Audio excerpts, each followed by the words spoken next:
Halo Mami. Man. Hai. Nyai, gimana kabar Nyai? Baik. Apa ngapain? Kabar apa Nyai? Halo Pak.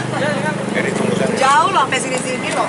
Apa jalan-jalan sekali-kali ke Tangerang kita. Lapor apa Nyai? Lapor apa Nyai? Ada apa nih datang ke Polres Tangerang?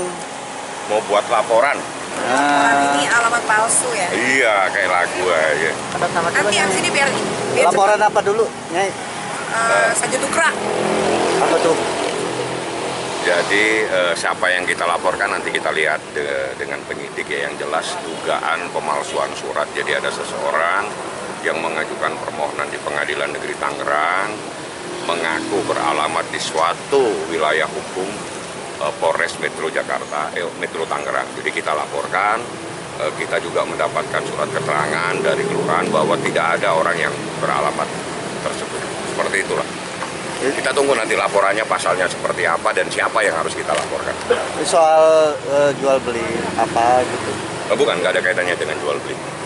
Kaitannya permohonan ini. Permohonan. Jadi permohonan Kira-kira ada nih Apa? dugaan tindak pidana. Tindak pidana. Elsa Sari saja tukra dengan kodnya. Kalau mah langsung ngomong aja. Kita ditunggu penyidiknya ya. Oh. Mana sih di mana? Iya. Bukan ke rumah.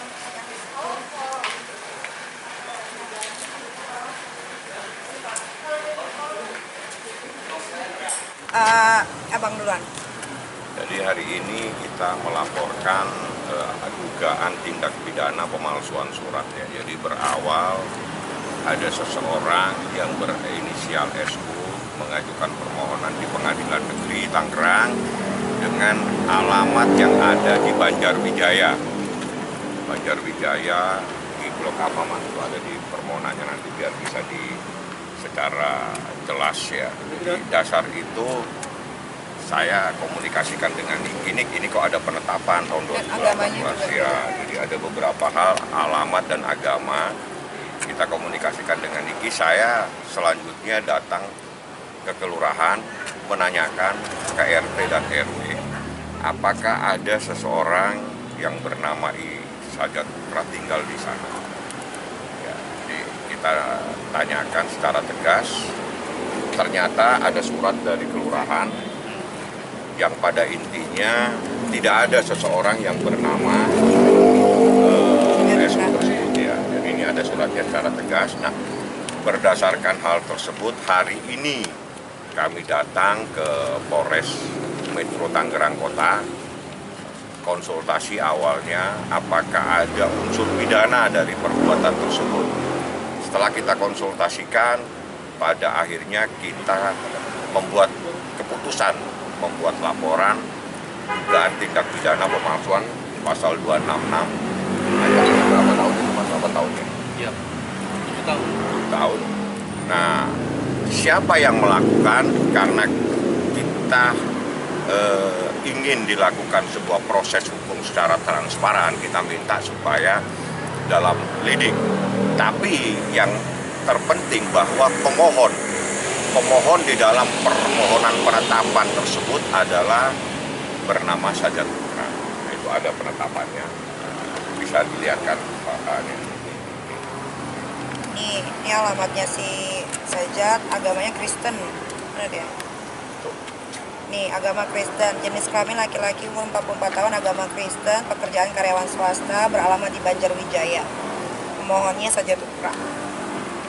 Dasar ini kita mendapatkan surat dari kelurahan bahwa berdasarkan RT tersebut tidak ada seseorang yang bernama Sajat Tukra di sana. Dasar itulah kita hari ini melaporkan. Sebelumnya kemarin secara tegas kita mengajukan kasasi atas penetapan tersebut karena kita keberatan. Anaknya yang sudah diselamatin, yang diberikan banyak doa, tiba-tiba mau diganti namanya, ya seperti itu. Jadi penetapan itu mengganti nama anak kita dari Aska Ragila Mawardi menjadi Aska Ragila Tukra. Najis. Nah, itulah masalahnya. Jadi ada hal-hal termasuk ada kaitannya dengan kewarganegaraan seseorang. Jadi ini kita merasa keberatan karena selama ini dialah yang membesarkan, yang banting tulang dari kecil sampai besar. Nah, kita melaporkan hari ini dan alhamdulillah direspon sangat baik oleh Polres, sehingga kita diterima oleh penyidiknya, diberikan wawasan tentang kasus ini seperti apa. Nah, akhir ini kita sudah melaporkan, tadi tanggal lapornya mana-mana. Berarti soal perubahan nama ya, akte. Sebetulnya intisarinya bukan itu. Kalau perubahan nama itu kami mengajukan kasasi. Jadi beda. Maksudnya dari pihak sananya. Ya, jadi ada permohonan penetapan yang dilakukan oleh SU untuk merubah nama anak kita. Nah, dalam proses perubahan ini dia mencantumkan identitasnya bertempat tinggal di Banjarwijaya. Nah, ini yang jadi masalah. Nah, karena ada aturan terhadap orang asing itu mengajukan permohonannya di mana. Ada kaitannya sama hak asuh anak nggak sih kan? Hak asuh anak kayaknya udah nggak Kalau mungkin. hak asuh anak ya secara hukum sampai detik ini itu haknya kita. Berdasarkan putusan Pengadilan Agama Jakarta Selatan itu nggak bisa diganggu-gugat. Oke, untuk kerugian sendiri terutama buat Nyai sendiri lebih ke apa kerugian sih? gimana? Kerugiannya lebih ke apa gitu? Kerugiannya lebih ke jijik. Kenapa, Kak? Karena mendingan naruh nama almarhum bokap daripada nama dia. Kan yang biayain bukan dia. Lahir sendiri, besarin sendiri, udah gede dilaporin polisi, sekarang suruh ganti nama. Kan aneh-aneh. Gitu. Nah, tapi sebelumnya ada permohonan juga atau mungkin kontak ke Nyai gitu? Nggak mungkin, ada, atau- nggak ada. Dia tuh nggak berani kontak gue langsung. Cari-cari ulah aja terus. Gitu. Kemarin kan Jakarta udah nggak bisa fail semua. Tiba-tiba dia lari ke pengadilan Tangerang gitu. Di pengadilan Tangerang permohonannya disetujui. Tapi dengan pemalsuan dan Dokumen, identitas ya. dan agama gitu. Nah, mungkin itu menjadi senjata juga Bang untuk bermanuver balik gitu. Ya ini kita laporkan. Jadi sebetulnya begini, kita bisa saja tutup mata ya, kita anggap udahlah nggak usah dipusingin. Tapi sebetulnya ini adalah akibat perbuatan daripada dia sendiri. Jadi selama ini dia selalu merongrongi kita. Ini kita yang selama ini membesarkan anaknya dari kecil, dilaporin lah segala macam lah, sehingga pada akhirnya kita dengan persoalan seperti ini pun kita melaporkan. Sebetulnya bisa saja, nggak usah digubris, tutup mata aja lah kita. Tapi saya pikir ini karena Niki sering dilaporin dengan hal-hal yang nggak masuk akal, akhirnya kita cari.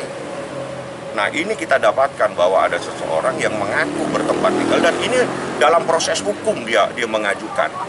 Ya, dalam proses hukum mengajukan penetapan untuk merubah nama seseorang dengan identitas seperti yang tadi. Nah kami dapatkan data resmi dari kelurahan, dari RT, nggak ada identitas tersebut bertempat tinggal di sana. Kami konsultasikan dengan penyidik, memenuhi tidak unsur pemalsuan surat di dalam peristiwa ini, terpenuhi. Artinya ada unsur pidananya. Dasar itulah kita hari ini datang untuk melaporkannya. Dan kami sudah dapatkan laporan, sudah diterima. Pasalnya, Nah, pasalnya 266. Alamat gue di blur ya, nomor telepon M. pasalnya dulu. Pasal 266 Pasal 266 terkait pemalsuan surat, menyuruh menempatkan keterangan palsu dalam akta otentik. Jadi penetapan pengadilan itu adalah akta otentik. ancamannya Nah, berapa? ancaman. Mungkin Ancamannya 7 tahun. Ini memang udah proses sidang atau gimana? Belum. Yang mana? Yang soal dia Dia penetapan itu bersifat volunteer ya, artinya ex parte, jadi nggak ada pihak. Jadi ini kita nggak tahu. Tapi anehnya di dalam permohonan tersebut yang mengajukan permohonan ini kita. Padahal nggak pernah. Nah, nggak pernah ada. Jadi di situ pemohon selaku ibu kandung. Loh, ini dia nggak pernah ngajuin permohonan. berarti mencatat nama juga ya. Parah. Berarti Nyai sendiri artinya berhubungan dengan anak nggak pernah tinggal diem gitu ya? Enggak. Anak yang diusik gitu. Kan kalian tahu dari brojol sampai besar segala macam kan sendiri gitu. Tiba-tiba datang nih pasukan cikungunya kan selalu ganggu gitu, gue nggak ngerti. Gue bingung kadang-kadang harus menyetopnya tuh seperti apa. Kalau lapor polisi kan sebenarnya itu adalah buang waktu ya kan, tapi mau nggak mau daripada nanti yang sono duluan gue kecolongan lagi, yang udah-udah kan gue selalu kecolongan. Jadi mendingan sekarang aja gitu balik lapor. Ya tapi mudah-mudahan maksudnya gini, buat aparatur negara semuanya di seluruh Indonesia, kalau ada yang namanya Sajat Kupra mau melapor, jangan diterima karena dia penipu. Kalian aja bisa ditipu, buktinya ini sekarang udah ada, ya kan, dari alamat, agama. Malah di situ ada dibaca, dia juga ngomongnya sebagai ibu kandung juga ya bang. Jadi dia tuh udah kacau, udah parah. Gue tuh cuma pengen mereka tuh berhenti ya deh, kalau ngurusin soal anak itu anak gue melahirkan sendiri, gue membelah diri, ya kan, nggak tahu mungkin gue ditiup bisa hamil. Pemohon adalah orang tua strip ibu kandung. Tahan Ibu bang. kandung nih kita kok. Tahan lu bang. Pak. Ini, makasih bang. Nih, setelah membaca berkas perkara permohonan tersebut, setelah menerima bahwa permohonan dengan yang mana sih bang? Oh, ini, bahwa pemohon adalah orang tua kandung dari kedua anak pemohon. Kandung. Oh ya, bahwa pemohon adalah orang tua atau ibu kandung dari kedua anak pemohon yang masih di bawah umur, yakni Askar Akila Mawardi. Sejak kapan ada beginian? Gue kan kagak suka sama dia. Bisa-bisanya dia bikin gini mengada-ngada gitu loh. Jadi semuanya sama dia tuh dibikin cerita gitu. Pemohonnya jelas nih namanya, Sajat Putra. Nyai, apakah dia belum move on dari Nyai? Sepertinya seperti itu. Karena kan kalian lihat sendiri istri sirinya seperti apa bentuknya kan. Bukannya mau gimana-gimana, tapi kalau gue kan walaupun anak 3, badan masih setel, montok tuh, kencang gitu kan, duit makin banyak ya kan, popularitas makin parah, bisnis makin merajalela. Ya mungkin kalau nggak bisa move on wajar, tapi kan yang berlalu sudahlah berlalu gitu kan, dia sudah sama yang lain, aku pun dia sendiri aja gitu. Mungkin ada pesan apa Nyai? Menang kasasi bang.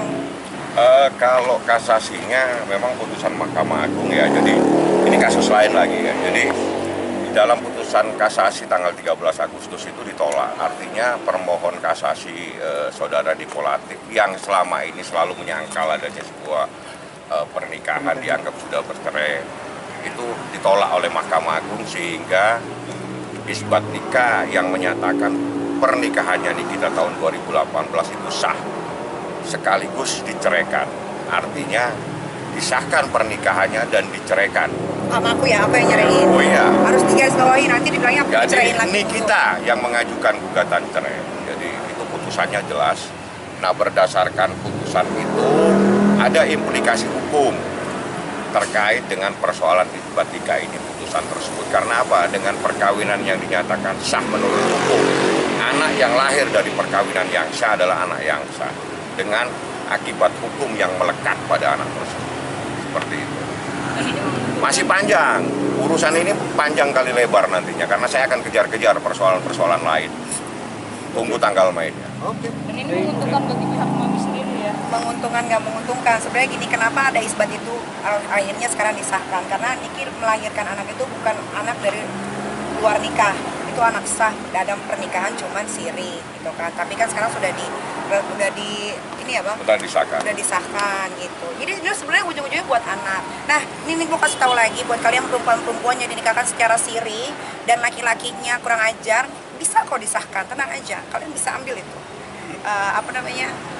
Kalau cowok itu apa harus ngasih apa tuh? Harta Gue gondong gini. nggak ngerti lagi, dan nafkah itu harus, itu bisa, tenang aja, kalau nggak bisa cari gua. Jadi supaya dipahami ya, jadi prinsip undang-undang perkawinan di Indonesia, perkawinan itu sah walaupun tidak dilakukan pencatatan. Jadi Ya. sah dan pencatatan itu beda.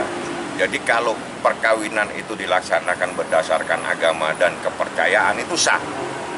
Nah, tapi kalau tidak dicatatkan ya nanti diproses lagi pencatatannya. Jadi pencatatan perkawinan dan sahnya perkawinan dua hal yang berbeda. Itu yang harus dipahami. Jadi ini kita itu perkawinannya sah, pencatatannya yang kita proses. Ini rasanya menang dari ibu. Rasanya menang terus. Udah biasa aku tuh menang terus, jadi udah gak ada rasanya. Makanya aku cari lawan yang seimbang nih. Siapa nih kira-kira nih?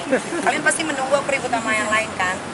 Masalahnya lagi nggak ada yang bagus gitu musuh-musuhnya. Jadi aku makanya berdiam diri dulu gitu. Tapi nanti bentar lagi ya ada berita yang besar juga kok, tunggu aja. Mungkin pesan buat yang kalah dari mami. Pesan buat yang kalah, kan aku udah bilang dari dulu, kalau mau lawan kita itu jangan cuma pakai emosi, tapi pakai otak, ya kan. Gue tuh selalu bilang ke lawan-lawan gue tuh akan kasih mereka itu ke sampai garis finish, tapi ketika udah mau sampai pasti gue kebut.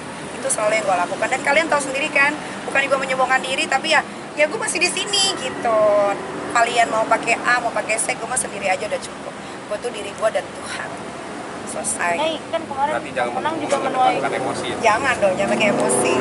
Nah, kemarin pas menang juga menuai komentar negatif dari netizen kan. Nyai dibilang ratu sensasi. Emang ratu sensasi? Tanggapannya gimana nih, Nyai? Enggak, gue memang ratu sensasi. Ratu sensasi yang bisa menghasilkan uang banyak. Kan banyak tuh ratu sensasi, tapi kan uangnya nggak ada. Balik lagi, kalian gak usah munafik bilang uang tuh nggak dibawa mati. Jangan salah. Kalian nggak ada uang pasti mati kan? Ya udah selesai. Oke. Terima kasih. Thank you. Oke, Mami. Makasih, Mami. Iya yang di